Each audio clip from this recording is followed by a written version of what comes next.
Live. I am live. All right. Hey guys, sorry about the delay there. Turns out that Megan had some plumbing work going on in her apartment, and so because of the noise, we had to postpone a little bit. So it is now 1:01 p.m. in New York City, and we're getting underway. 1:01. Anyway, so just to introduce the YouTube community to what's going on today, I am chatting with Megan Hamilton and Patrick Olson. They run Green Room Podcast, which is this awesome sort of like low-key, informal chat hang with producers in the burgeoning electronic live scene. As far as my description goes, I think that's fairly accurate. But yeah, we're just gonna kind of shoot the shit and talk about our experiences. Shoot. Yeah, let's do it. Cool, man. Well, thanks for joining us, man. We really appreciate it. Thanks of for course. being flexible, pushing it back an hour with the whole plumbing Yeah, situation. thank you. Duh, of course, man. Appreciate it. Of course. Yeah, I don't know what was going on really there, but it was making some really loud, like metal banging noises. You know, maybe cool to sample. Maybe not today. Not today. Not today. Not when you're stressed. That's just gonna call forth some rough emotions later on. There were some rough noises, so I can make an angry rage song with them. There you go. That's your specialty, I know. Angry rage noises. Angry rage noises. Yeah, I'm big on those. Yeah, dude, I just got So Brandon sent me his new vinyl, or is it? It's newly pressed, right? It's Beats it's somewhat recently pressed. I actually just ran out. You got one of the last copies. Really? Yeah, Oh my God, at least of the it's first pressing. So cool right now. Yeah. Yeah. No, I seriously love this album. It's gonna be Awesome. my album of the week for the Shell of this cast. Ah. So everybody will have just heard me blab about it. I won't blab about it again, but I guess I already am. It's fantastic. Yeah. Oh, I was thanks just so much. listening to it while I was waiting for you to show up, man. Really? Yeah, and I Nice. was like, it's funny because I first heard of you, Brandon, Yeah. about, I want to say it was sometime this past spring, Mhm. when Megan was like playing all of your songs when we were on the road somewhere, going to a gig, I can't remember. Sure. It might have even been last winter at the time, but it was all when Beats 4 was relatively new. Okay. And I was just listening back to the tracks a little bit ago here, and I was like, oh yeah, this song's probably my favorite. And then the next one would play, I'm like, oh yeah, no, this one's my this favorite. one. No, that kept happening Yeah. to me. In fact, I think I found a song of yours on one of the Chill Hop essential playlists. And if people Oh, word. listening right now don't know what that is, it's sort of a collective label thing. What do you call it that, Brandon? Yeah, so it started as a YouTube promo channel and then became a label around 2015, and I Oh, was yeah, kind of so helping sort out of with that. Yeah, so that it's kind of transitioned, but kind of kept its hands in all the baskets and. Yeah. Yeah. Are they We've the had ones? Googins on as well, who's from Yep. Chill Hop. Mhm. Yeah, and he's based out of Minneapolis. He's Minneapolis man. Is that the same like Chill Hop Essential playlist that they have on Spotify? Yeah, That's, there's like, like sponsored and the everything. Sunday drip and Yeah, like yeah. all those. That's all the same thing. And I've seen Brandon on that several times, and same with Mike with Googins. Yeah. Mhm. I think that's where I found maybe both of them. I don't even know. Yeah, perhaps they've been huge, man. They like the in terms of the sheer reach that Chill Hop has as a label, it's unbelievable. I'm very unprecedented, especially for Yeah. that genre. You know, for something that's Mhm. so well. I guess it's not super surprising, especially with like this huge surge in lo-fi and synthwave Right. shit Like all lately. the Ryan Celsius stuff on YouTube. Yeah, you know, Yeah. I feel like Trapping there's in this Japan. giant. People obviously always dug that shit, but I feel Mhm. like it's having a really big resurgence. It's sort of like Yeah. a comeback, but it's in its pseudo prime right now, or whatever you want Right. to And there's a call lot it. of great producers out there making new stuff too. Because like There for the are. longest time, I remember when I first got out of college. For the longest time, I was listening to that type of stuff, or like this lo-fi hip hop beats. right. That's edgy, you guys. Yeah. But it wasn't like it was Yeah. all old stuff. Watch out. You know what I mean? It was all the same stuff that had been around, Mhm. and now there's new stuff coming out, which is great. Yeah. Movements, a bunch of mentioned. Yeah, Flaming Ghosts. Chilled Cow has a constant 24-hour live stream Mhm. of playing that stuff all day. Yeah. We'll just put it on and play Suddenly Chance, like anything. There you go. Yeah, it's actually kind of crazy, like to speak on that for a bit, because that's kind of the scene that I got involved in first. When I was starting out, maybe like 6-7 years ago, it's kind of the same thing where I like found the old sort of like lo-fi. I mean, we didn't even call it lo-fi. It was just kind of like loungy, jazzy hip hop. Yeah. Um, right. And then eventually, like over time, the internet kind of brought us all together, mostly on SoundCloud, I would say, and Bandcamp. Even like Bandcamp was super popping for like mixtapes and beat tapes and all that sort of stuff. Like that's really how I got my start. And I feel like only recently has like the sort of like online chill hop scene started to merge in some way or another with the like heavier electronic, but still instrumental scene that I've kind of gotten more acquainted to recently just through touring. That's like more festival heavy and stuff. And I feel like chill hop as like a genre or a style still has a lot of ground to cover in terms of like breaking into the live aspect. Sure. And I think there's crazy potential. You're So a great example of that, and I'm sure, like, you know, just as somebody who, especially for the people that are constantly probably listening to chill hop and stuff, they probably haven't seen 99% of those acts ever play live. Right. Because, you know, it is kind of an interesting genre to be putting on a booking. I think Right. it's a great addition for, you know, like maybe earlier in the night, Mhm. like 1st half, and like get people in the groove and everything, you know. Definitely. And then, I mean, you can totally run with those things and like go into playing harder stuff or when you're playing headlining gigs and stuff. But I'm just saying, like, I think there's definitely a place for it, like regardless. And, Absolutely. I think you're definitely doing. You're one of the first people I've seen come out of that genre that is breaking that wall between you're sampling all this old school live stuff, but Mhm. not really doing the live thing, and probably not a lot of people know this. At least people that like I've just recently introduced to you, but you play the bass. You fucking slay the shit out of the bass. I'm So, all right. dude, Calm down. oh my god, the Disco Dan track bass line is probably like my Yep. favorite thing ever. So everyone go listen to that right now. That's a fun Yeah. one. I always like to play that live. Is that the one with the filtered bass? I just turned the No, tone that's knob down. The tone knob That's down. Tony's belated breakfast. Oh, that's what I'm thinking of. Oh yeah. Let's just discuss Brandon's discography here, okay? Here Yeah, we go. well, hey, that's like a year old. That's a great album. Everybody should go listen to it. But you got a couple new tracks that you put out. Yeah, Yeah. And on Chill Hop, I think. Mhm. Some of extra them. fresh is Yeah, dope. he I has love the the best outro. title tracks. Like track titles, by the way. All of them are fantastic. Bob Ross Goes to Hollywood. You're Yeah. probably gonna beat that. I put like more thought into that than I do into the songs themselves, to be Really? pretty I'm frank with so you. lazy about that. I need to like learn from you and maybe like spend more time on it. I'm like look around the room at like the closest thing and I'm like the plant song. I don't know. That's good. I mean, you know, whatever works. But you know what? I've just been keeping a list for like 7 or 8 years on my notes app on my phone, just like constantly adding really dumb ideas to it. And then like maybe one out of every 20, I'll be like, okay, yeah, like that's a good one. That could become a song. And then it's just a matter of like, you know, because my working titles, I don't know about you guys, but like when I'm working on a track and it's still, the concept's still coming together, the title is just like the first gibberish combination that comes to my mind as I'm like hitting command save. Like, Well, you're a genius because they're hilarious. thank you. Thank I you. love them very much. I have a lot of fun They're with it. 50% of the goodness of the track. Pretty much, my, man. my working titles on some of my tracks lately has been 2 a.m. drunk again. Or like That's those kind are of sad. Yeah, I have a song called Pat's Hangover. Oh, that's good. Yes. Oh, And I think God. I actually released it already. It just didn't get This called is- that in the end. But yeah, This is I have a theme song called here. Pat's It's a Hangover. running theme. It's not. Or I have one That's called really like funny. Mimosas. Like Oh, yeah. There you go. There you go. It's a vibe, you know, it's a vibe. Yeah, just so I can remember the situation.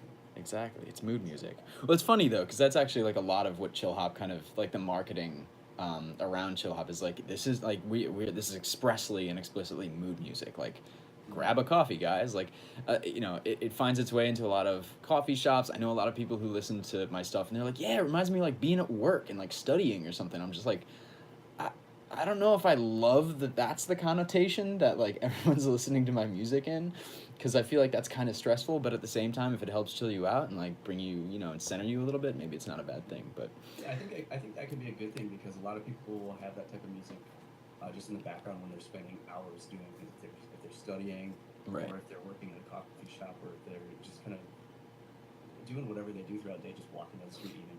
And when Yeah. you keep hearing that music on repeat, the music that you love, they're going to remember that and it's just be ingrained in your brain. So right, I think hopefully it it's a can- positive thing. That's I really think what I'm it's a saying. positive thing Yeah. for sure. Word. For sure. So, Extra Fresh and Zesty Surprise.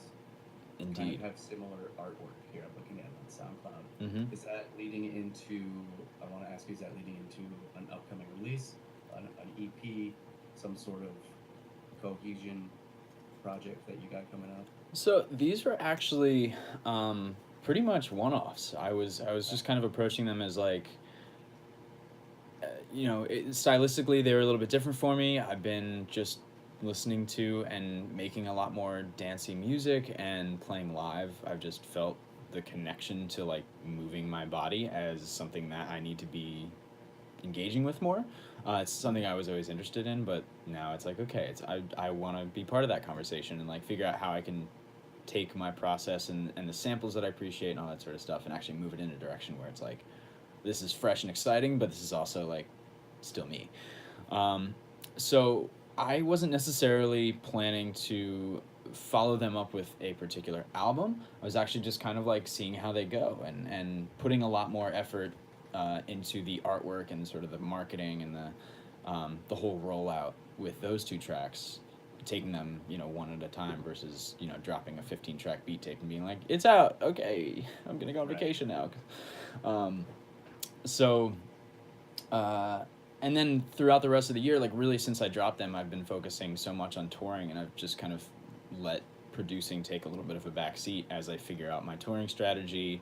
And then just coming home and being in New York, I'm like, all right, I need to like give myself some space here and like not just be like cramming work into my schedule all the freaking time or else I'll go insane. So yeah, so they were just like, you know what, let's play with this concept and like make it really dope. But it went super well, and that's definitely the direction that the new music is gonna find its way in. It's great, man. I love it. I love it. And then you found time over the past probably 6-7 months to collab with Flamingosis, another guy, East Coast guy from New Jersey. How did that come about? Jersey boys. Yeah. Yeah, I mean we've known each other for a while. We've played a bunch of shows together. I mean, like him being from Jersey and if he has a home base, it's basically New York. He did live in Brooklyn for a period of time. Okay. Right now because he I mean, dude, he's like a road warrior. He's on the road all the freaking time. So he actually crashes at his parents', which they're in like suburban New Jersey, like 45 minutes away from the city. But I went out to his house once, like the first time we like really hung out, went out to his house and like his mom made us like a fruit bowl and we just like sat in there all day and just like made our first 2 collab tracks together. That sounds amazing. It was wonderful. It was wonderful. What did you call that song? Fruit bowl. A fruit bowl. No, we ended up with Passing By and Look Both Ways. Got it. Both kind of touch on the They theme kinda of go together, walking. Yeah, which didn't really consider that until just now. Interesting. Anyway, so we just kind of like keep in touch and we're always supporting each other and try to make it out to each other's shows and whatnot. And I had sent him this collab, which was Flight Fantastic, the song Flight Fantastic from his album Flight Fantastic. Yeah, that was a single, right? Yeah. And so this one was, I think I sent him the drums like 2.5 years ago or something. Oh, wow. And- Dude, I love how that totally happens. I've just talked about this sort of thing recently. Super funny.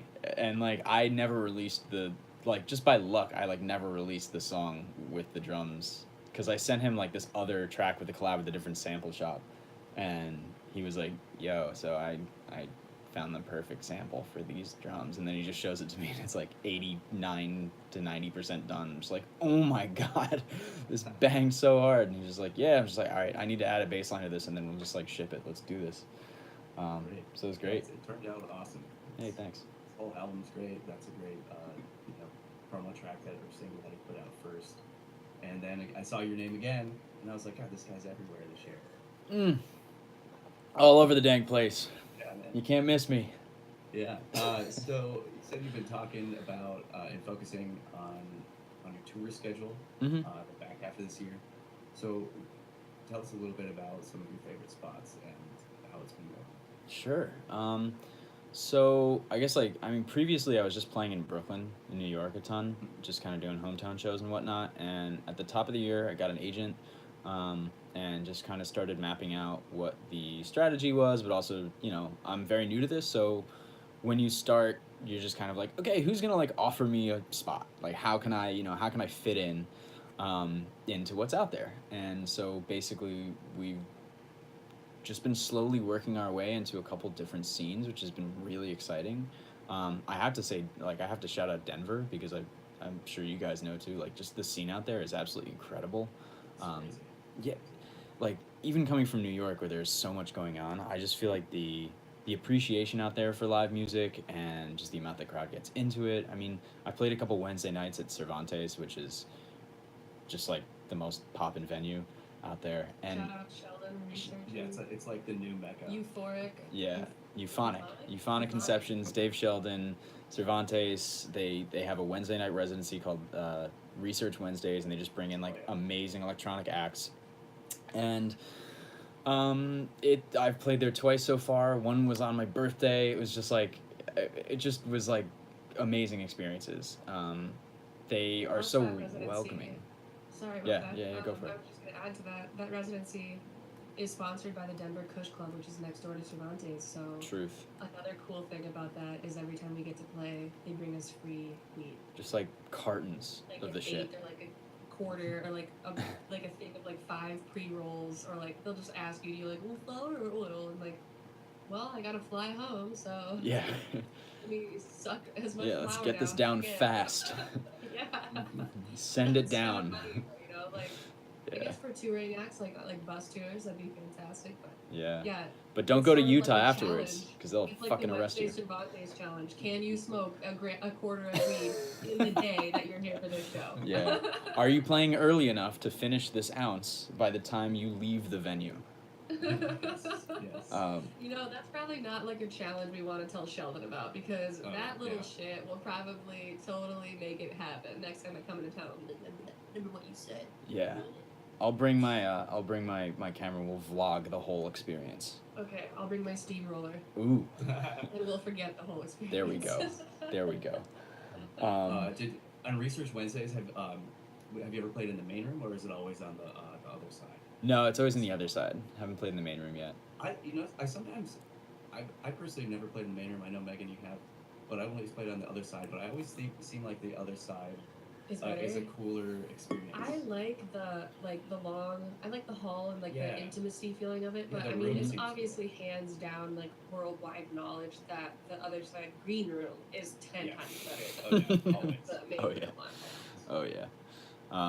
I mean, having not even been to the main room, green room, I can still vouch that. It's so The tiny. other side Okay, green and it room. doesn't even So have a tiny. toilet It's on so a throne. tiny, man. Okay, Yeah. where's the throne toilet? Yeah. If, Right. if What I are you if doing? I can't walk up to arbitrary stairs where my feet dangle on the toilet, am I even playing a show in Denver? You're I'm absolutely not sure. tripping. Yeah. Honestly, yeah, you guys, there's this like toilet in the other side green room, and like you walk down the stairs into the green room, there's like a long hall like straight in front of you, and at the very end there's a toilet like on a pedestal, and we're talking like a 2-foot It's tall like 5 feet pedestal. up. You have to go up like a stair, and your feet like literally hang while Yeah. you sit there. It's really weird. It doesn't It's make any fantastic. sense. Yeah. But it's part of the Yeah. charm, you know? Yeah. Ugh.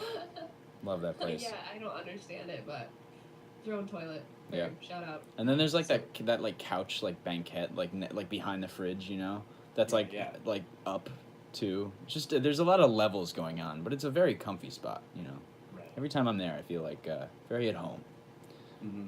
Yeah, definitely. I love all the couches. And all the Yeah. people that just randomly show up there too. Oh yeah. God, every time you play in Fucking Denver, party like anytime. you're like, oh, I'm gonna get to see so and so because they're on the lineup, and then like you see like 20 people that. Like you don't even live here. What are you doing? Yeah, you know, that's so funny you say that because people think I live there, and I think it's funny because I think I thought you lived there too. A lot- Didn't I say yeah. that to you? Like I said, you guys, it's the mecca. I like Everybody's asked him the first time. I was like, "You gonna be you gonna be in Denver for this date? Because I'm playing here." He's like, He's "Oh." like, well, I could try, but like that's kind of a lot to ask, Megan. Like, Yeah, just- like you know, when things sync up, like for sure, but Yeah. That was super stupid. no, it's fine. I mean, it's but that I mean that goes to show how effective they've been in sort of consolidating everybody that people fuck with online to just like they're the plug. They bring everyone together. It's amazing.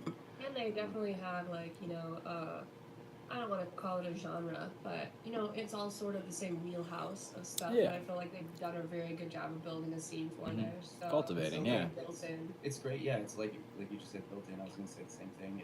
They've built up such a reputation for themselves on Research Wednesdays or Yeah. weekend shows, headline shows that people will just come out, even if they don't even know who it is. Like the sense that people will just come out and support it. Right. It's gonna be good. Yeah, and they expanded that also to shout out to Bree Long, who Oh, runs yeah, up the in Tuesday Fort version of Collins.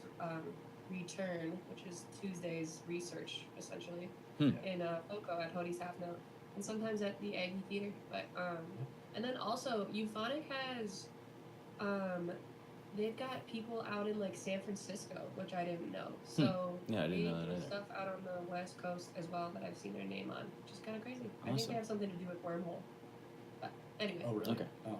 I don't know. Just a little tidbit. I know you all are like super interested in Everybody's really interested in the promoter side of things. Yeah. Ultra. Uh, Yeah, but it really is. It's the backbone of the live scene. I mean, it's Yeah, that's why mighty. we like to interview those people on here. Like just last week, we had Andrew Frost, the TM for Sun Squabby, and Hmm. assistant TM for Grizz and stuff. And that's because we like to have that other input and that other opinion from the people who, you know, well, the people with seemingly less ego. Yeah. Behind the scenes. Yeah. The people who work, Yeah. who do the thing. Exactly. They're involved because they love it, and they do the gruntier work. Honestly, They do, and they're Yeah. some of the hardest working people that it's I thankless. Yeah. know. Yeah. Well, I mean, good on you guys for bringing them in too, because I like honestly, they're always the people that I have the most fun talking to. Also. No, 100%. You know? You just made me think to myself that we're totally gonna bring Otter on here. Shout out to Otter. Oh yeah, Chris. Yeah, we're bringing Yeah. Otter on this bitch. I'm writing it down right now. There you I go. know that that's it. Get JD on here too. He'd be a He hoot. was He our was- he first was our episode He was. ever. Oh my God. Yeah. Do it again. Well, we have a We might have him in for the shell. We should have him in for this shell. we should. If That's he's in hilarious. town, we're gonna have him on. I think in about a month we have another, guest, that yeah. we mentioned in this podcast that's scheduled to be here. Nice. But we're not gonna say who it is because we want to keep the suspense. Okie Dun, dokie. dun, Dun, dun, dun, dun. dun. But we only mentioned like one other person, so I think people can figure it out. Alright. I simply must know. You simply already know. You already know. You already know. Mm. Well, yeah. The last time we were out in Denver, Megan, I can't remember who was telling me this, but they called Denver the new LA, and I think it totally makes sense as far as music goes. I think that's Well. quite a stretch. You- But Yeah, I think for Amazing. us, I think for like those involved in what we do. Yeah, you're Yes. right. For us, yeah, that's Like, the mecca. yeah. Here, LA there's is- also mecca though, Victoria, Yeah. Vancouver. If you're looking over Yeah. the West Coast, that Yeah, area. that's true. I don't know. Hmm. But then that's to say that like New York and I guess one could be the New York and one could be the LA. Well, I think when It's when so we were different, saying that, man. what they were referring to was if you go back into like the '70s when LA like, the music scene was just starting, Mhm. was just starting out there. That's kind of what's happening now. Uh, Perhaps. I mean, it's one comparison. It's Yeah. just- Yeah. I wasn't really alive then. So. But Pat's like 100 years old, Yeah, so I'm 100 you years know. old. Gotcha. Yeah. Happy so birthday. anyway, okay, I have never been Thank to you. New York. Okay. You've so never been? What? No. So Oh, wow. what would I do if I went to New York? What should I do? I mean, for vacation? Yeah. What would you do? What would you tell me to do if I came and saw you? Well, it depends what you're like. I mean, it's just so you've never been to New York. I mean, you Okay, I like should to see. eat. I like to smash food down my face hole. Okay. So. Where would I tell me the dankest places to smash? This Alright. is my like main concern on tour. All Yeah, understandable. I mean, one of the best places that I always recommend people go is Smack. There's it's a mac and cheese restaurant. They just like serve it to you in a hot piping skillet, and you can get like there's like 15 different flavors, and it's just so like grotesquely gluttonous. Alright, I fell out of my chair. That's acceptable to me, because Smack is excellent. They hook it up. They just know it's good. And they'll give you some crazy cheese options too. Like you can get like fig and manchego and like red onion and stuff. And it's just like Oh my wow. God, It's look this wild. shit up. You can get like 8 different kinds of mac and cheese at Mhm. once. Mm-hmm. Oh Yeah, you get like a my sampler. There's like God. yeah. It's like a pizza. They have a skillet that has like divisions in it, like a Yes, pizza they do. pie. It looks like a It's just pizza, like- but it's made of mac and Oh, cheese. man. Just It's literal mac mac and cheese. cheese. Yeah, Wow. yeah. It's a mac and cheese. So that place is the spot. That's in Manhattan. I mean, I live in Brooklyn, and like most of the venues and stuff I play are in Brooklyn too. there's so much good food. It's hard to even choose. For coffee, there's a million different places, but I really like this spot, Lela Alimentari. It's like a super Italian neighborhoody spot, but it's like really, it's very cute. They have all these like tchotchkes and stuff, and then they just come out with the dankest breakfast. So there's this poached egg like salad that I get there all the time, and it's like on this like thick slab bacon with avocado and like just this beautiful like light vinaigrette situation with like radicchio. It's so good. It's so good. Wow, wow, wow. Yeah. I've been eating today, you guys. So if I start making weird noises over here, just, ignore them. Gotcha. That sounds awesome, though. Oh my god, Yeah. you just like described exactly what I wanted to hear. So. Excellent. Excellent. Well, yeah. If you ever come through, please hit me up. I'd be happy to show you around. No, definitely, I have to. I have some other homies out there as well. One of whom we're gonna have on next week's episode, and we already like kind of burst, not next week's, but maybe in a couple weeks. I've already burst the bubble on this, so we're gonna have a friend of mine on named Anna Yvette, and Anna's like this brilliant lyricist and songwriter singer that has been signed to Monster Cat and signed to several huge labels. Wow. Sang with some of the biggest artists in the game right now, and Awesome. is now producing for herself and doing stuff. But she's like an authority on like the Music Modernization Act and all the things that have been going on with SiriusXM lobbying lately and all the royalties stuff. So we're super excited to have her on, and she lives in New York too. Awesome. Wow. Yeah. Very cool. I'm looking forward to that episode. Yeah. So anyway, what do you got coming up that you're stoked about, maybe? All right. So next week there is a new Chill Hop compilation dropping, the Fall Essentials. I have a new track on there and did all the mastering for the compilation, which is always fun. It's we're doing the whole vinyl run and everything. We print 1,000 vinyls. It's like it's kind of it's nuts, man. Are the vinyls black? Yes. Yeah. Yes. I always like the colorful ones. People say I've heard that they like are less quality or something, or maybe that's the picture, like the photo posed vinyls. Do you know what I'm talking about, Pat? I don't think that makes a difference. Does it make sense to make a difference? You know what? I've never heard that, but I don't think that's the case. Right, I don't do you know. think I don't that know how sounds that would, ridiculous? like a dyed vinyl would be less quality than the black. Yeah. I mean, I would. It's got to get black somehow. It's probably a similar way. To how it gets any other color. Yeah, because they can make clear translucent vinyl. And Yeah, I guess I have a few. I mean, of I those think too. vinyl is just a substance it's that a does not polymer. matter. It's a polymer. They had that this you really can cool buy. Prince vinyl down the street at Flashlight with just like this metallic picture of him on that motorcycle.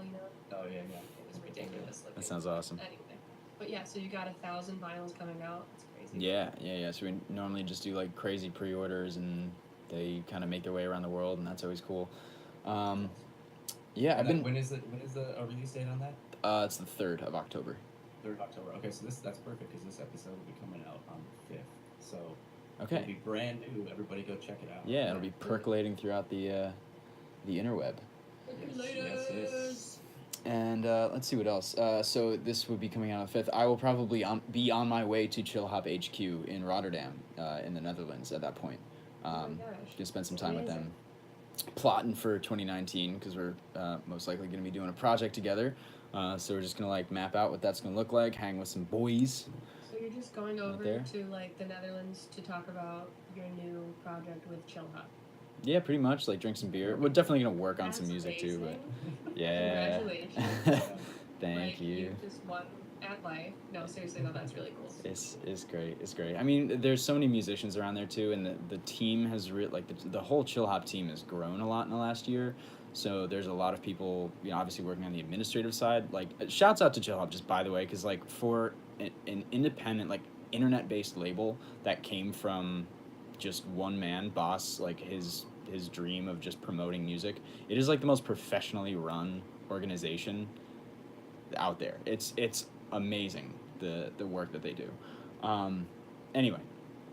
Oh, that's super cool. And promo. I've been following several other artists that may have led me to Chill Hop, like Vanilla and Holdor. Yeah. I think that they're some of the first people too that just got me into, the old school sampling of funk and things like that to begin with. So that's super cool. Yeah. That you get to work with the OGs. Yeah, Such as they are. it's wild. It's wild. So yeah, I can't wait to go out there too. Like I love that country. The Netherlands is amazing. I have like my mom's family's from there and been there several times, and it's just I don't know, especially in the fall, it's just so freaking nice. I just can't fucking wait. Oh my god. That's awesome. What's your favorite beer out there? Is that a weird question? It's not a weird question. I drink my favorite like cheap beer is Duvel because it's super heavy. It's like a Belgian strong ale sort of thing. Mm-hmm. It's like sweet and heavy. It just like gets you absolutely railed for Yeah, like it's probably what, you know, like like 10%, 11%. I want to say it's 8.5, but that's still like it's like and it's the same price. It's just a cheap beer, so you're just getting twice the bang for your buck, and it's also tastier than your Coors Light or what have you. For sure. Yeah, for sure. So that's Once my in a while, poison. Once in a while, we get some of those in Minneapolis, like some actual Belgian triples or doubles. Yeah. Come through here, and again, then I name songs drunk again at 2 a.m. There you go. I'll get you fucked up. Be careful with that juice. I know, man. I know. So hey, let's detour here a little bit. I want to talk about, or I want to ask you, pick your brain a little bit Sure. about how you find your samples. Do you seek them out? Do you have like a drum beat down or a bass line or the instrumental down? You're like, what do I need? I need like a killer sample that fits with all of this. Or do you have like the idea in your head? You know the song and you're like, this would be a great sample. And build a track off of that. I don't know. And let us enter your brain a little bit. Absolutely. So I normally sit down to create music when I'm feeling it, just whatever it is. I like to start with a sample. So I will spend sessions where I'm just digging, where I'm just like scouring YouTube, or I do a lot of sampling from vinyl now. In fact, probably 80 to 90% of my recent stuff. And this is going back to Beats 4, basically. I haven't been doing as much sample work now just because, like, it's starting to get a little risky. Let's put it that way.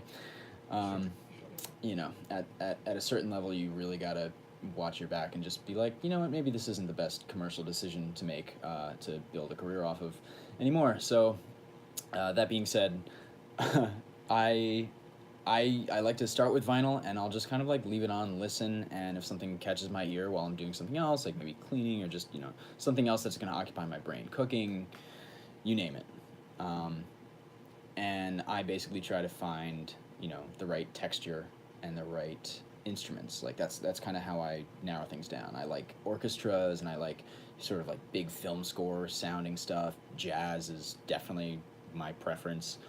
Just because I love like really deep harmony, and so I'll kind of go that route more than I'll go the more traditional like funk and soul route, because I just find that you can mess with it more. There's a lot more color to it, and then you can bring a new perspective to it. Because a lot of jazz is like really cheesy, also, especially like 50 years later. It just kind of sounds like, oh man, this is dated, and then you just like throw some slapping drums over, and you're like, oh, this is so funny. Do you find that jazz is easier to work with because of how sparse it is, and it's easier to find like a lead line or a melody line on its own? Totally depends, but I do find that lush instrumentation is easier for me to work with. It's easier for me to wrap my head around tracks that aren't as like percussive or drum heavy or groove heavy. Because a lot of times I'll just like sample completely irrespective of the original tempo or BPM. Like just chop the shit out of it, and it just takes on a completely different form. So it's just a matter of like, okay, like these are some nice melodic turns going on, and I'm gonna map them to my keyboard, and then I'm just gonna like shut off whatever I was hearing before, and I'm just gonna like play these chops, assemble a melody. It's like a collage basically. You're pulling from all these different parts of the song, and then it's just like, whoa, that is totally new, and now I've got a beat, and like everything else kind of writes itself after that.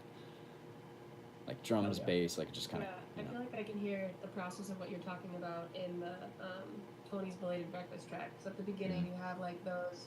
I assume you mapped out that vocal, the sound, and you can sort of just go in and create. I don't know. You probably play it map like you said on your keyboard and not drawing in MIDI, but yeah, pull that one sample, no matter what BPM that it was, make them like keys on a keyboard basically, and then make your own progression. Yeah, That's precisely. Sort of how you did. Yeah, that's it. I basically just I work usually in Ableton Session View, so I'll have the sample up on one like instrument, and then I'll just try to cook up an A and a B section. I always make sure that my beats have at least two musically distinct sections because it's just, I don't know. That's just, I always try to approach them as songs rather than just like, here's 30 seconds of the same loop. Yeah, Right. totally. Yeah, I think you have to do that. To That make it takes time interesting. though to be able to start to do that. I feel like, or to have that even epiphany in the first place. Mhm.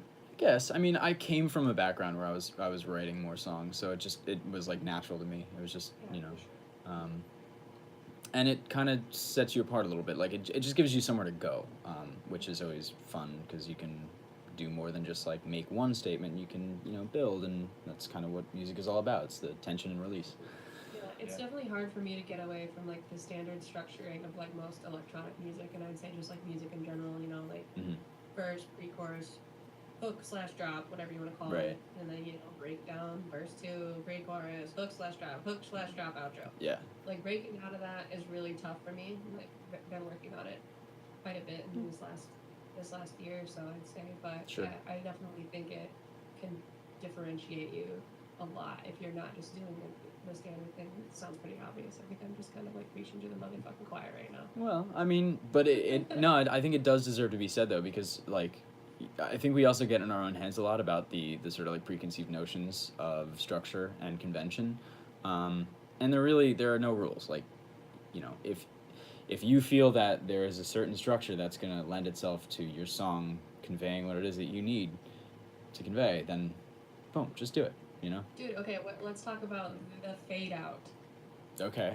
We I talked like about the this. fade- I I like the love the fade fade out. out. Hey, we just like have had this like little bit of a discussion with a few different producers and musicians and stuff. Who, it's funny that they all call ooh like we'll like hear it live or something. People be like ooh the fade out or whatever. It's like a thing. Yeah. Okay, so we're talking the fade out in terms of like recorded Like, at the end of a tracks. song when Yeah. you like Yeah. fade your track out. It's not like a super common thing. I feel like your music really lends itself to that style, in my Yeah. personal opinion. And I think you do that not a ton, but I've heard you do it before.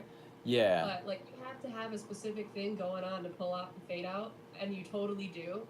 But yeah, I think it's like this universally recognized like sort of potentially taboo thing unless you're nailing it. Well, I think that That's goes why we're back. like, ooh, I think that risky goes to fade back to out, like but no. the '70s and '80s and like a lot of that type of recorded Exactly, music and because they he's always pulling fade samples things from out. that era, so it's like, duh, that goes hand in hand. I think that sounds perfect. But, Yeah. yeah. Honestly, I haven't even Yeah, thought about it that much. Well, now you know. The I- fade out, it's a thing. I guess so. I guess so. I mean, I always like I used to think about it a lot because I did grow up listening to tons of classic rock and stuff. So like, you know, the band would get to the coda and they'd just be like Solo jamming fade out. out. Yeah, exactly. Mhm. And it was like, all right, cool. They were like, they didn't want to write an ending because they were just like digging it too much, and then they're just like, that just means they're having that's a fun. really good way You know? to say it. Yeah. Man, I don't want to end this. I just can't. So Yeah. That's how we. I mean, that's how Freebird was created. They didn't, or they didn't want to end it. They just kept jamming and or adding like an Hotel extra 2 California. minutes. Yeah. Do Or they just fade out on the Hotel entirety of the California? Grateful Dead. Do they? Yeah, I think they During totally. the dueling guitar solo? I think Yeah. that's when they fade Do you know out. yeah. that we were just talking about this at Renaissance Fest, but do you know that Hotel California was the first single over 7 minutes long to ever be on the Billboard Top 100, Wow. or it was the first of its kind. Mm. And they told the Eagles to get rid of the dueling solo and put that on like as an extended version on the album, and then make a radio edit. And they were like, absolutely not. Go fuck yourself. Yeah. And the label was like, well, we don't even really want to push this then if you're going to like ignore us entirely. Like this is never going to get popular. People don't want to hear a 7-minute long song on the radio. And then Turns out, obviously we all know Mhm. who's the chumps We all in know this what happened with conversation Hotel here? California. Yeah, exactly. Yeah, there's a fun tidbit. Yeah. Trust your instincts, artists. Shout You're out, right. Sean Dunn. Yeah. The business people in charge of the labels don't always know what's right. No, they know what's right for business, or they They know think what's they right know for what's right for money. business. And then they think they know what's right for music, and then they get this ego, and they think they're a musician. I think someone said like, well, it says it all really that the world's like largest tech development company, Apple, owns the largest music distribution company. It kind of just says it all. It's Yeah. not even in our hands anymore. Well, it never was. I know, Yeah. But I'm just saying, you know what I mean? Well, it's actually more in our hands than it ever was, to be 100%. sober about it. Like we've got, you know, as independent artists, let's be frank, we have the most control that we've ever had, and it's frankly awesome because we all wouldn't be here talking about it if we didn't. Absolutely. You know. Yeah. And basically, what like nowadays, when you can post things on SoundCloud, and then recently, I think I just read last week that Spotify is going to allow people to upload directly to Spotify For instead of free. through distributor. Yeah. I think so, yeah. Yeah, But and now, distribution's pissed about this. now, Of course if you they are. got Such a power you move. got- we Like, got fuck. music, people want it. There's no more need to be said. We got the music, we can put it out there. People prove that they want it because it plays. It's totally in our hands. I agree 100% with you. More so than it ever has been. Yeah, yeah. I mean, that's about. Well, we just have more direct ways to monetize and to distribute, so we can just have a conversation with our fans, and there's less and less of a need for a middleman, which was the label, which would cut us out of any control that we had. You know, so even something like Bandcamp, Bandcamp passes emails along to the artist, so you can just communicate directly with the people who are downloading your music. That's huge. Having a mailing list was like everything about, at least like in the 70s, DIY marketing was all about like a physical mailing list, and the email list has become that, and Apple doesn't give that shit to you. Yeah. But we have the tools now, and it's wild. What I even like, even from a fan perspective, I bought some stuff off Bandcamp. I bought a lot of Flaming Ghosts albums off Bandcamp. Nice. And what's really cool is you can always send a message then to the artist as a fan. And the donation thing, I think Yeah. that's one of the Yeah. coolest things about Yeah, for Bandcamp sure. that no other platform has. Oh yeah, Right. no, and that's what I'm doing is like I'm donating money. Yeah, no, to definitely. I stuff, mean, 'cause most of I it's receive available for random free. donations. If I really like it, I'm gonna.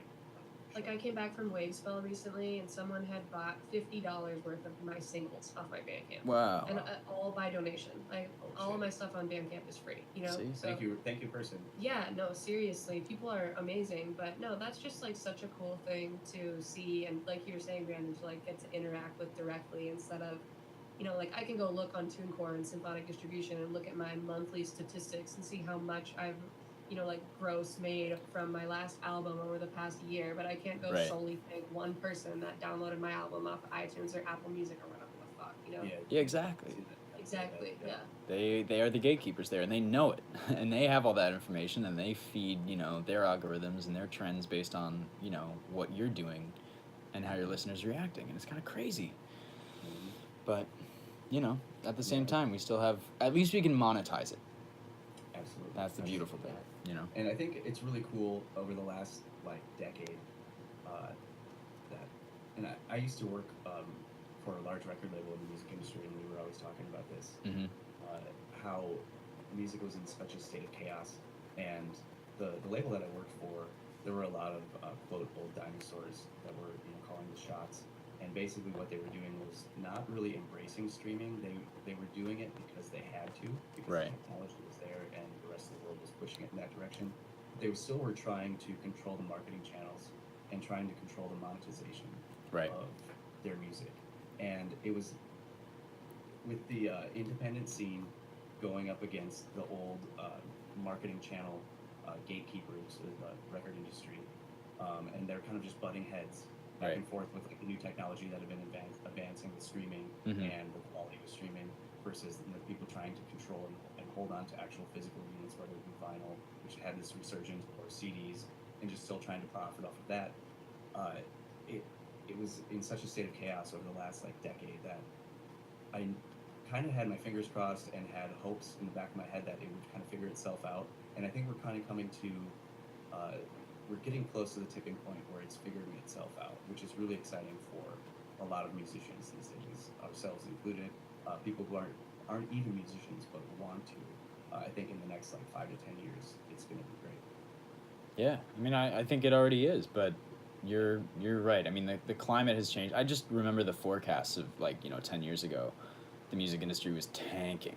Just the overall revenue was plummeting, and streaming is completely revitalized. And it took a lot of old heads a long time to figure out what the hell to do, and that is to our benefit because coming up through this environment, we're flexible. We're just trying to work the channels that we have available to us, and we're early adopters, right? We're trying to find, okay, what can I be first at, so that when it becomes established, I'm already there. Right.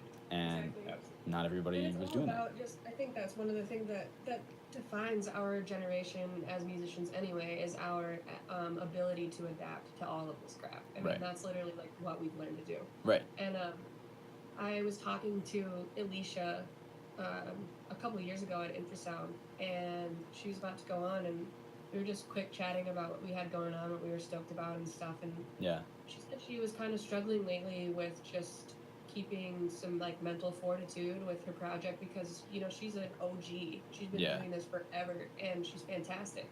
And she was kind of telling me how difficult it's been for her to feel like she's staying relevant, and how difficult it's been for her to navigate what is the next big thing so that she can get there before it's over. Have a foot in Right. the door And before it she said opens. something that I'll never forget that I think I've said on this podcast before. But she said every day someone turns 18 and someone else turns 30. Right. And that just kind of stuck with me really hardcore, obviously, because it's so true. And coming from somebody who's such an OG, who's so talented, who's been killing it for a really long time, Mm-hmm. to hear her say that was really eye-opening and like kind of didn't make me wary necessarily, but I don't know. It was nice to hear something like that so that I can be, like more aware of the fact that that's completely true. Yeah, it puts And- things in perspective, Completely. And as somebody who is now in his 30s, I've had that thought before, and it's a constant battle in my head of, well, I've already turned 30. Is it possible to still be making things that anybody gives a shit about? But because, like you said, there's always going to be somebody coming up behind you. There's always people out there working harder and better at what they do than you, and it's always a constant battle. I think that can be a negative thing, though, if you think that way. Oh, well, definitely. Yeah. I mean, that book I just gave It's you, The War of perspective, Art, yeah. which I assume you've not started yet. Oh, that's my favorite book. Thank you.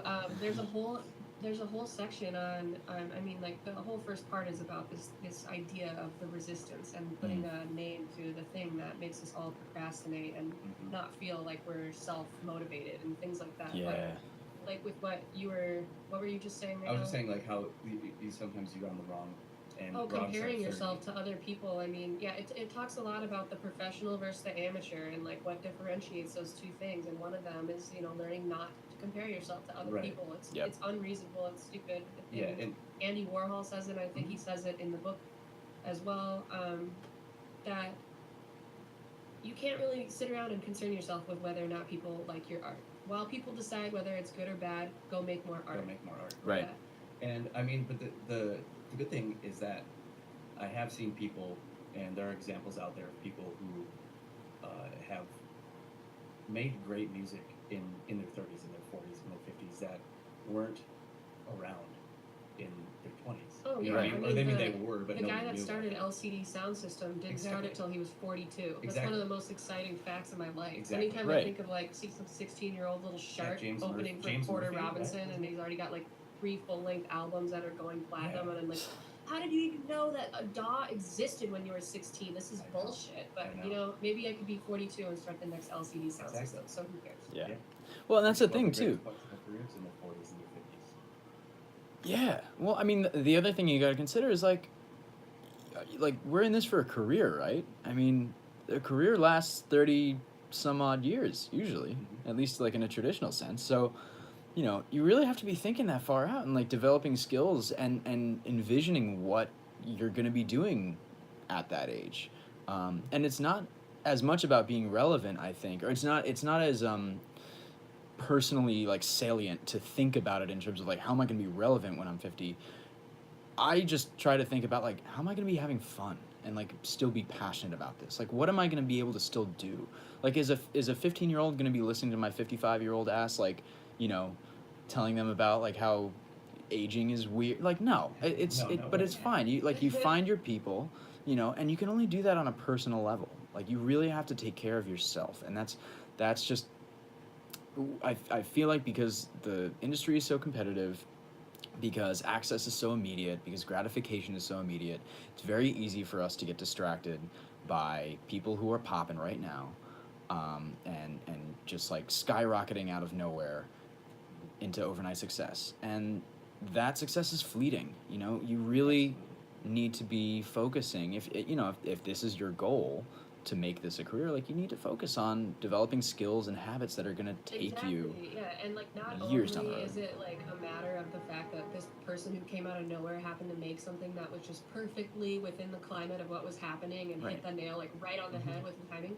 That's cool and all, great. Yeah, they can make what's popular, but they didn't have the experience of sleeping on people's floors and not getting paid for things and dealing Right. with emails from 900 people and like going through the experience that you really have to go through to build some like fortuitous attitude toward Mm-hmm. exactly what we deal with all the time. If you don't Right. have that going into things, oh my god, good luck. Good luck. Seriously, yeah, though. when you reach that Literally, point. good luck. I've met people like that and It's brought tough, people like right? that into my project before, and oh my gosh, it's just something you can't impart to people. No, No matter you how much of have my to learn it in the experience I'll say, trenches. yeah, you got to learn to do this, you know, because this is how you become a professional and like looked at as a professional, and this is how things go, and la la la. You know, I can't impart that knowledge and like make you have had my anecdotal like reasonings for why I've got to where I am. You know, Right. you have to go through that yourself. You really do. I've had to realize that. Yeah. I just think I always think the best attitude, and Brandon, you touched on this, is that as we go on through our careers, every day or every chance you get, as long as you're doing something to improve your skill set, to be better at it than you were the day before or the week before, then you're on the right track. Yeah. And getting caught up in this trap, in this mindset of saying, oh, is an 18-year-old kid going to think of what I'm doing in my 50s is going to be relevant? That's just a trap. It doesn't matter. Put your music out there, put your art out there, put your creativity out there. Right. And as long as it's better than what you did before, you're doing the right thing, in my opinion. Yeah, I mean, you're on a personal journey, right? And if you are secure in that journey, it doesn't matter, how people approach it or what they think of it. Surely in a commercial sense, it does somewhat matter. So that's always the thing that is tough to balance, right? Like if you are really passionate about music, like we all are, and you aim to make it your career, there is always going to be a point where you're like, I have to consider this, these choices as strictly financial. Like it, and you might worry about selling out. You might worry about, oh, how is this going to be, appreciated by my fans or whatever. Like, the bottom line is it's a career, it's a job. Sometimes you have to do things for money. Sometimes you set yourself up so that never happens, and you just like have stuff coming in at you all the time, and it's just flying your way. And there are periods where it goes up and periods where it goes down. The bottom line is like it's a job. People understand. Like you have to take things for money. You have to do side gigs. Like it's fine. It's a career. It doesn't have to be perfect. Yeah, totally. And also one fact that I always like to think about in regards to those sorts of things of like wondering, am I still staying relevant? Like, is it worth it anymore to keep going? Like Yeah. la la la. It's And I've painful. talked with Defunk a lot about these exact things because it is tough to, I don't know, have such a personal. It's such a personal thing for us that do truly care about it so much. Mm-hmm. And it's just like, in my mind, my songs are literally never ever gonna stop getting royalties until I have one foot in the grave and one foot on a banana peel and I fucking die. Like, Yeah. literally, I'm never gonna stop getting plays for the rest of however long my life is, which is hopefully pretty long because I just turned 28, so I made it There you past go. the 1 year, which means I'm not that brilliant, but that's cool. Like It's a different world back then. Don't compare yourself. Yeah. Don't compare yourself. I mean, I'm no Janis Joplin here, okay? But I'm 28, and I made it. So, no, I'm just saying, like, forever, my songs are going to keep getting plays. Your songs are going to keep getting plays. We're going to get a check every month. I mean, figuratively, digital check for every month until the day that we die. So let's say, like, I mean, you're going to die sooner than me because women live longer, averagely. But, Come on. but, no, I mean, like, we got a good 50 years here, I would say, Right. at the least. And On an so for average, 50 yeah. years, we're going to keep getting plays. We're going to keep getting royalties. The number, literally, of plays, of stuff can, like, never go down. So, that's kind of your plays? Here's the thing. and monthly and like relatively, but I'm just saying like You those mean numbers will total? continue to grow. Oh yeah, yeah. I I hope see. so. I mean, I want to be sober about it too because I feel like so at least this is my perspective here, and I'm not trying to burst any bubbles here, but I No, think Coach, I'm just saying you can't get negative plays. well, yeah, okay, true. You can't get negative plays, but you can get negative to where you are right now. Like you know that shit will fluctuate, and the economy, like right now, we're in this like I'm benefiting immensely from the streaming economy. Like I just was in it at the right time, had a bunch of music already out when things started popping in like the chill hop scene, and that's benefited me a lot. Like I live in New York on my music dime right now, and that's crazy to me. I'm just starting to get It's involved. fantastic. It's amazing, man. I mean, I think I saw yesterday you have like 87 songs out in the last 3 years on Spotify. By the way, everybody, this prodigious, prolific motherfucker. just just making beats in my bedroom. Oh, it's so cool, dude. It's great, but I mean it was a lot of that was from beforehand, and I just dumped it all on Spotify once I realized like, oh, this is a major like commercial opportunity. And just having it there, like having catalog on Spotify has been massive because like there's if someone discovers my music, there's more to dig through, instead of just like, oh, he's got one single, well, I'll follow him and wait for the next one. It's like, no. You've got troves you can go through if you want, like, and you can get acquainted with like what I do. And then there's more. There's more, art and videos and stuff on YouTube going back like 6, 7 years, and that just like having that already there when streaming popped up, it was like, okay, this is sick. Like this is somehow like the timing worked out, but you never know. Like streaming could be going in a totally different direction soon. Like there could be a renegotiation of the like royalty rates, and it's just like you never know. This shit is changing so fast. You really have to diversify and like have your hands in as many baskets in order to be a well-rounded business person, because that's really what we are. We're CEOs of our own musical brands in a way. Yeah. So yeah, just anyone out there, like, don't get too comfortable. It's you still have to keep working your ass off in order to make it all I happen. think any musician out there who's comfortable has there's something they missed along the way, because like or any artist out there, if you are too comfortable right now, I don't know, I just can't imagine that mindset. Yeah, you might start making anti-religious rants on Twitter or something. There you go. Yeah, I mean, and the cool thing that you touched on about having a catalog on Spotify, and if people, they discover you and they like that one track, then all of a sudden there's like 80 more tracks to look through. Right. That's the amazing thing about this day and age is all of the material, all of your songs, all of your catalog can be up on these streaming sites. It can be on YouTube. It can be on whatever site you're using it to host your music or your art. And back, before streaming, it wasn't even that long ago, 10, 15 years ago.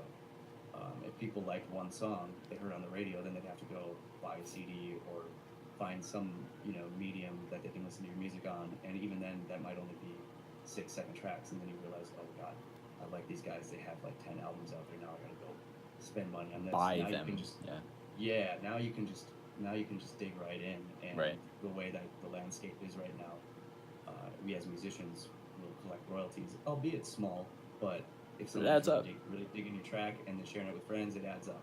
Yeah. Yeah, you just got to be able to start conversations. That's kind of like it all goes back to word of mouth at the end of the day. This is what you're touching on.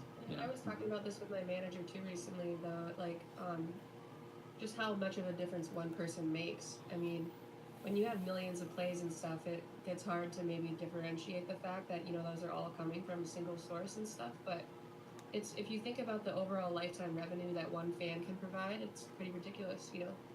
Yeah. Music Well, I mean, consistently for however long. Are you touring in their area, or are you putting out merch that they like? right. Like one person's lifetime revenue as a fan can be it adds up extremely quickly. So, Right. Like When you for have example, multiple, yeah. mhm. I mean, the amount of times I've listened to the second Black Crowes album is, if it was on Spotify, if that had came out, 15 years later, they'd be making way more money off of me than the $9.99 I spent on the CD that came out. Yeah. It's a win-win from both angles in this marketplace. It's a win from the consumer's perspective because they have all this music at their fingertips. It's a win from the musician's Right. perspective because we can kind of bypass the distribution and get paid directly. And it's Exactly. exciting. Exactly. It's hugely exciting. It's crazy. I mean, we're so fortunate because so many industries are not going in this direction, where control is being held by one or two companies that just keeps like buying up everything else. Like the sort of horizontal mergers going on in like every industry is it's pretty alarming in like a macroeconomic scale. It's like Jesus, man. I mean, Pandora just got acquired by SiriusXM, which is like that's a huge deal. Apparently, that's the biggest audio entertainment or just like plain entertainment merger in history. And that's going to have some crazy implications for how music is consumed. And you know, I can't speak for like how those services or those products are going to change, but that's just nuts. Like that's just huge news for so many people because so many people listen to their music on those two platforms. Yeah, I personally have satellite radio and I love it. Yeah. And actually going back to satellite radio, that was a big, The MMA thing. What? Music Modernization Act. Oh no, I was gonna say Sorry. that one of the stations that they have was called Chill. I think they changed it now, but that was a big like.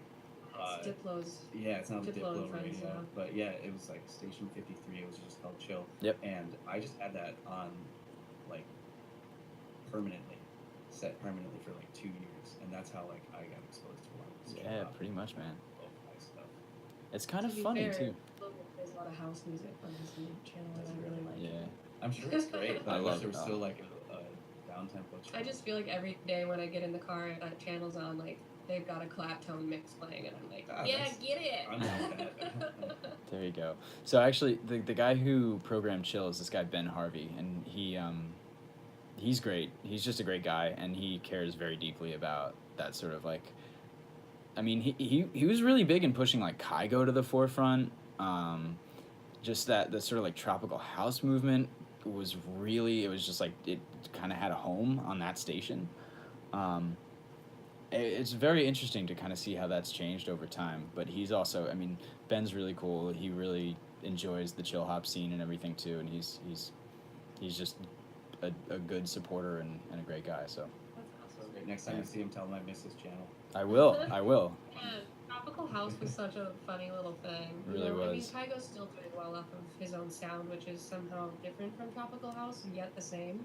I'm really Right. not sure how to describe it, but I don't know. It's less fruity than Thomas Jack, and I mean Sure. that in like a tropical way, not a gay way. Yes. But, No, I understand. Sugary.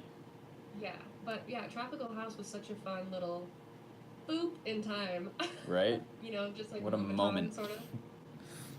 When everybody was just like mid tempo, yes, and then they were like, nah, we like 130, 140 again. But you know, Hey man, Yeah. well it's been great chatting with you. I think we're gonna wrap it up here pretty soon because we're creeping up on an hour. But Cool. I'm looking at your SoundCloud and checking some of the upcoming dates. It looks like you got Chicago at the Chop Shop. Yeah. oh Friday nice, the I love the 12th. Chop Shop. Yeah. Have you guys been there? October 12th. I I've played personally there have a not. few times with Zubma and Govinda. They were both Okay. a blast. The Nice. Chop Shop is a really cool venue. The front half of it is like a deli and butcher shop. Honestly. Yeah. And they have really bomb food. And then there's a restaurant above it too. I'm not sure if it's called the Chop Shop, but it's affiliated, and they have really bomb food Sweet. too. So it's not super often, I feel like, where we run into venues that also have dank ass food. I was gonna say, yo, venues with food are the best. It just No, like seriously. changes my life. My whole There's a mood few is of them like, out there that I think should abandon their food program altogether. Well, those are but- the bar food Yeah, yeah, places. and they know that. They just like, you know, they just have to have it. Well, It's they just, need you know. food on hand for all the wasty faces. right.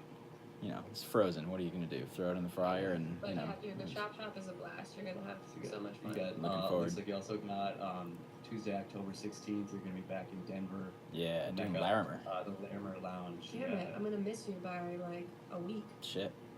Where are you gonna be? I'm playing in Boulder on October 6th with Sodown. Oh no way. Are you? Is that? Wait. No, that's not Floozies because he's opening for the No. Floozies like at the end of the year. He's headlining. He's from Okay. Boulder actually, Gotcha. so this is a for him. Yeah. Oh sweet. The what I'm curious to ask you about that you have the very next day, Wednesday, October 17th, is in Salt Lake, Yeah. and it's in Kirby Court. Okay, dude, that place Yes. fucking rules. Yes, because Nice. we played there a couple Awesome. It's years super ago. punk rock AF. It's like a collection of old broken down buildings with random arcade games in them. Sweet. And then like they turn it into a venue. It's really fucking Strange. weird and cool. I love Punk it. rock. It's very strange. And the funny thing is we played there, man, that was like 2 years ago, and it was a Sunday in Mhm. Salt Lake City.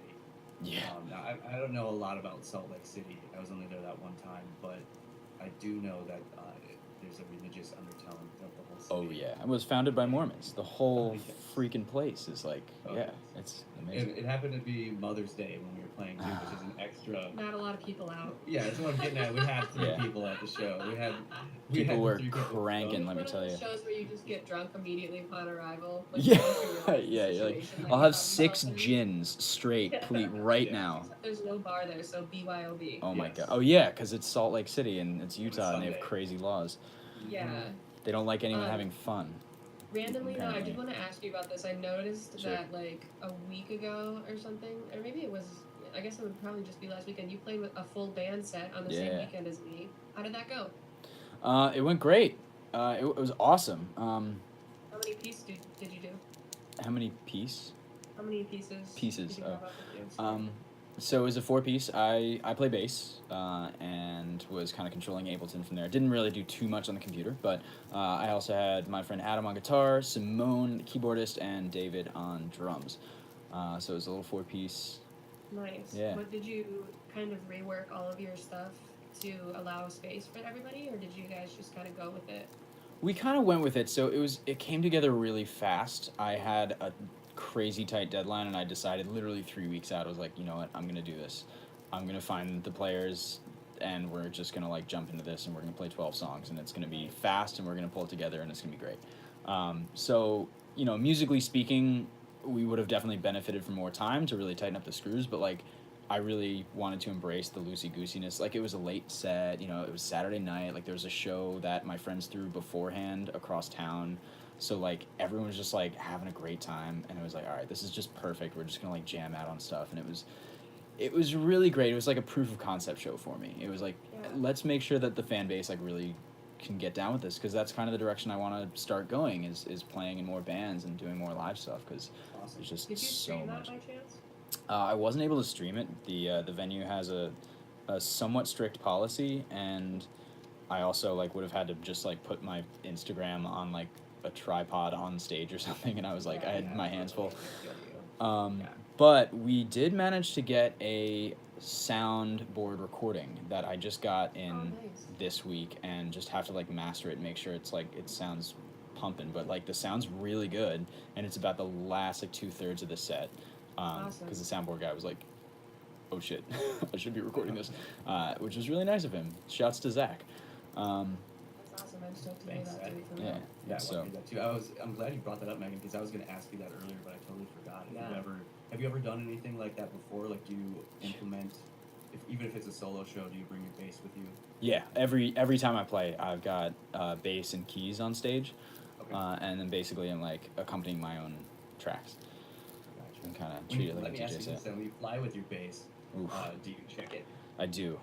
So I you got do. flight case and everything. Yeah, I've got a flight case. It's been fine, man. I've done a bunch of flights with it so far. It definitely has a bunch of scuffs, but my bass itself has been fine. I mean, like, crossing my fingers, but I just bought a second bass last week that's like way better that I'm not gonna fly with. It's gonna be my studio bass for a while. So I'm like, okay, I have a little bit of like a buffer, like, you know, got insurance and Yeah, I'm Yeah. always concerned about that when I fly, because I'm always trying to fly like as cheap as possible without trying Fair. to check stuff. Yeah, of course. And so I don't have a flight case for my guitar, so I always bring it on and stash it in the coat closet. I'm saying that, Yeah, dude. good I call. have flight cases for my shit. I don't use it. It's a pain in my ass. I'd rather figure out how to finagle everything up onto the plane, If which I did I've yeah. successfully done recently. Yeah, if I like someday down the road, you know, God willing, fingers crossed, if I'm making enough money, then yeah, I will get flight cases. Yeah, you just would have no idea how important the whole like luggage, baggage thing is when you're touring so much. It's something I didn't even really think about until all of a sudden I was like full swing every weekend flying somewhere, and then I was like, oh my god, my luggage is a shit show. Yeah. I finally just had to be like, fuck all of this, and I just got rid of everything and bought all brand new luggage. I and have just, so like, goes many. together. I have so many spreadsheets that I've made over the past 2 years about like a pack list and like how everything is gonna fit. And I know like okay, I can bring like 4 shirts. I can bring, Oh like, my this, god, Yeah. you're fucking ridiculous. I know, it's super Sounds nerdy. like something my dad would do. But hey, it's like Don't knock, it makes okay. it easy when it makes it easy when I have to pack quickly. Yeah, I mean, my dad's cool, so. Good. I'm glad we got that on the record. Shout out, Aaron. I know you're never gonna Hi, listen to Aaron. this. I hope not, because I just swore. Ugh, you Yikes. disown you. Disowned. Not Anyway, dude, thank you so much for hanging out Yeah, with us. Thanks for having me, guys. Before we go here, is there anything that you want to plug? I mean, we just mentioned Friday, October 12th, Chicago Chop Shop. Tuesday the 16th, Denver at the Larimer Lounge, and then Salt Lake City the next day, Wednesday the 17th at Kilby Court. Yeah. Is there anything else that you want to mention that's coming up that you're really excited about? Yeah. So that leg is just a quick run with Robotaki. I'm doing direct support for him, and actually my friend Ehio Robo is going to be opening up, so I'm super excited about that. That's those 3 dates, Midwest and mountains. And then afterwards I have, let's see, I got a show in LA with Moods. That's going to be at Union Club. That's a little co-headlining spot. Love that. After that, I've got opening up for Elliot Lip here in New York, which would be a lot of fun. Oh, no shit. Awesome. Yeah, and that's at like this. It's like the 1 year anniversary of this like metal bar that just opened up. It's like a hardcore spot. It's like it should be really interesting. Fun. And then I'm going on tour with the Floozies at the end of the year, and yeah. So Down. So that'll be a lot of fun too. That's like Mid-Atlantic, Northeast, sort of area. Very cool. Nice, Very that's cool. awesome. Hitting the road, Jack. Upcoming music that people should be looking out for. Definitely peep the Chill Hop Essentials because I got a new track on there. That's the single from the compilation, which is always an honor. And then, yeah, man, I'm like basically touring through the rest of the year, and then January through March, I'm plopping my ass down in New York and I'm writing for 3 months, getting a studio, and just like everyone's gonna come through, and it's gonna be my renaissance. That sounds awesome. That sounds Yeah. cool. So that's well, that. Brandon, thank you so much for taking the time again, and yeah, hope you have a great rest of the day, man. You too. I appreciate you guys having me on. It's been great chatting. No problem. Let's keep it Safe going. Travels. We'll talk to you again soon. Hopefully we'll Shoot. see you in Minneapolis soon. You We'll guys start too, hopefully yeah. Taking some trees around here. Definitely. Let people know, maybe. I know, I I'll gotta let 'em play. know. The closest I got was Infrasound this year, and I was like, I really want to be in a city. But it was great. Yeah, that's like Oh, the man. complete opposite. Oh my god. In sort of civilization. What an experience. Yeah, I mean, Totally the is. last like 10 miles is like an ATV trail. And you're like, you sure this is the road?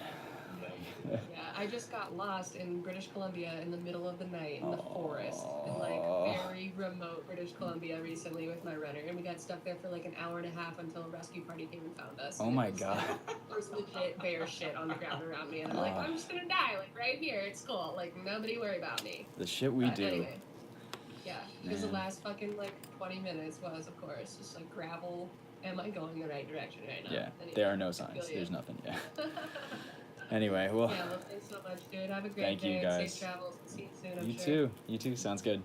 All right, peace. Peace. Hey, before you go, Yeah. can you just say, hey, this is Birocratic, and you're listening to the Green Room Podcast? We'll splice that in there. Yeah. That's the point of the interview. FYI, my name, it's pronounced Birocratic. If you. Is it? Okay, Yeah. that's what I used to say, and then somebody told me it was I feel like Birocratic. JD corrected me. Yeah. Really? I'm going to have a word with him. Thank him. Yo, I'm not gonna lie, I was definitely listening to one of the older episodes, and I think you guys had an argument about how to pronounce my name in it, and Really? so I just need to put on the record that it is in fact pronounced Birocratic, and I will send you my merch that says it's pronounced Birocratic as a as a token of gratitude. That's amazing. Well, if you don't know, now you know. Now you know, Yeah. exactly. Hey, Brooklyn. Yeah. Brooklyn. So yeah, my name is Birocratic. You're listening to Green Room Podcast. Perfect. Thank you so much. It's Yeah, been man. my pleasure. Awesome. Well, have a good day, my dude. Enjoy New York. You I'll too. come visit you someday. Yes, please do. We'll smash some mac and Alright. cheese, all right? Yes, fuck yeah. All right, peace Word. out. Peace. Later, bye.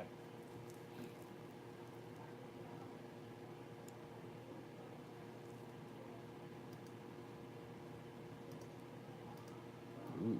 Can you guys still hear me? Yep. Oh, word. It's I was okay. like, I've never used Zencaster before. So. It's pretty cool. It's, you know, it suffers from like the same shit that Skype and any other like VoIP Yeah. uses, but it's way better than trying to like hook up a cell phone to an interface and trying to get that. We tried to do that, and that just Yeah, it sounds like a shit. nightmare. Yeah.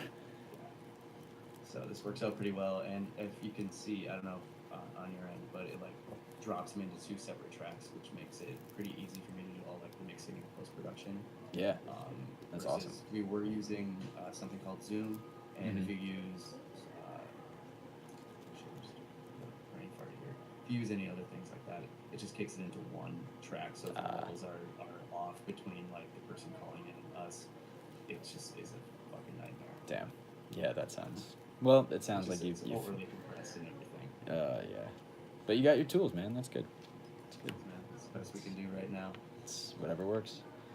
Works, man. Well, I hope the live stream went well for you here. I'm gonna close this tab. So. Yeah, I think so. I've got 11 people still watching. Hey guys. Oh, hi people.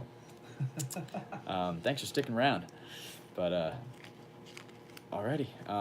I'll be on my way. But thank you guys so much for having me on. Seriously, it's a pleasure. It's good to get to know you guys, and hopefully we get to actually do it in person sometime. Yeah, we'd love to do that. Hopefully we can like catch up with you after your writing renaissance, maybe next spring or something. Come through, man. Seriously, it's I open would studio love to. time. Just I would fucking love come to on do through. that. I haven't been in New York since I was like 18, 19. Damn, yeah. Please come. It'll be great. Yeah. All right. Anyway, man, I'll talk to you later. Have a Sounds good one. great. Take care. Bye. So that's that. Deuces. Thanks for joining, guys. I really, really desperately have to use the bathroom now, so I'm going to sign off. But hope you enjoyed the conversation. I'm sorry you couldn't be more a part of it. We were just kind of doing things on the fly here, and time got away from us, trying to keep it to an hour, and ended up being like 75. But yeah, stick around. We got new music coming out on October 3rd. It's going to be a track with the Chill Hop fam. It's called Belly Breathing. It'll be out on the Chill Hop compilation for fall. So you'll see that upload coming out soon. Otherwise, just been kind of laying low for a little while. Been on tour a lot this year, so sorry about the slow output of music. It's just been kind of a trickle right now, but we're getting back into it this winter. I'm very excited. So I'm gonna peace now, go do my business in the bathroom, which is peeing, and I will check in with you guys very soon. All right, cheers, thanks.